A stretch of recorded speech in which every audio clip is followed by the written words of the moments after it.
అచ్చెన్నాయుడు గారు ఏం చెప్పాడు? బొత్స సత్యనారాయణ గారు చెప్పిన మాటల్ని ఆయన రిపీట్ చేశాడు. ఆయన ఏమీ చెప్పలేదు కదా. బొత్స సత్యనారాయణ గారు ఆ రోజు మంత్రివర్గంలో ఉండి మంత్రివర్గంలో ఆయన చెప్పినటువంటి మాటల్ని చెప్పాడు. తన రాజశేఖర రెడ్డి గారి హత్యలో జగన్మోహన్ రెడ్డి గారి పాత్ర ఉంది అనేటువంటిది బొత్స సత్యనారాయణ గారు స్టేట్మెంట్ ఇస్తే అది చెప్పాడు. దాంట్లో ఒకటి కాదు కదా, ఆ రోజు మీడియా ముందు ప్రజల ముందు వచ్చి చెప్పినటువంటి మాటల్ని ఈరోజు మీరెందుకు అంత ఉలిక్కి పడుతున్నారు? మీరు భుజాలు ఎందుకు? బొత్స సత్యనారాయణ గారు నిన్న బాధపడ్డాను, నేనేమి హర్షించను. కానీ ఎందుకు బాధపడ్డారో మాకు అర్థం కాల. ఆయన చెప్పినటువంటి మాటే అది, ఆయన చెప్పినటువంటి మాటే, మేమేం కొత్తది చెప్పలేదు.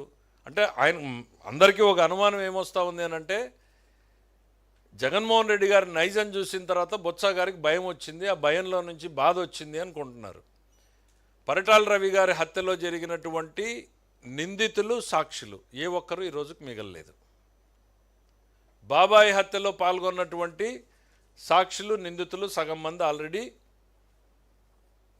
లోకాన్ని వదిలిపోయినటువంటి పరిస్థితులు వచ్చినాయి. ఈ సీరియల్ నంబర్లో నా సీరియల్ నంబర్ ఏమన్నా యాడ్ అవుతుందా, మర్చిపోయిన వాడిని మళ్ళీ గుర్తు చేస్తున్నారు అనేటువంటిది ఎక్కడో ఆయనకు భయం వచ్చి ఆ భయంలో నుంచి బాధ పుట్టుకొచ్చిందేమో అని అనుకోవాల్సిందే తప్ప, ఆయన ఇచ్చినటువంటి మాటలను ఆయన గురించి మాట్లాడితే ఆయనకి ఎందుకు అంత బాధ వస్తుంది? ఎందుకు? ఇవాళ మీరు హిస్టరీ ఒక్కసారి చూడండి, జగన్మోహన్ రెడ్డి గారి హిస్టరీని మనం చూస్తే బొత్స సత్యనారాయణ గారు ఏడవడంలో కొంత నిజం ఉంది. ఎందుకంటే గుండెపోటు నుంచి గొడ్డలిపోటు వరకు, తండ్రి మరణం నుంచి బాబాయ్ హత్య వరకు, తల్లి నుంచి చెల్లి వరకు, సహనిందితులు మోపిదేవి వెంకటరమణ నుంచి విజయసాయిరెడ్డి వరకు,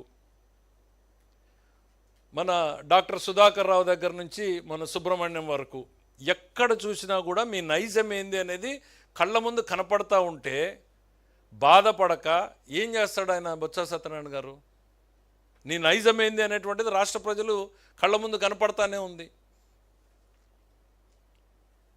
తెల్లవారుజామున 6:15 ముందే గొడ్డలిపోటుతో బాబాయ్ చనిపోయాడని తెలిస్తే గుండెపోటు అని చెప్పి మన టీవీలో ప్రచారం చేసి 5 నిమిషాల్లో చేరుకోగలిగినటువంటి మీరు 12 గంటలు సుదీర్ఘంగా ప్రయాణం చేసి మీరు చేరుకున్నారు అని అంటే బాబాయ్ మీద ప్రేమ ఉన్నట్ట?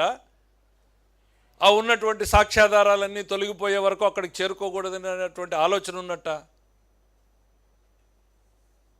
ఇంకా మీ హిస్టరీ లేకపోతే ఈయన గురించి ఇన్సిడెంట్లు చెప్తా ఉంటే ఆయన ప్రత్యర్థుల మీద జరిగినటువంటి దాడులు, రాజకీయ ప్రత్యర్థులు, ఎందుకు నిన్న మాట్లాడిన అచ్చెన్నాయుడు గారు ఎగ్జాంపుల్ తీసుకోండి.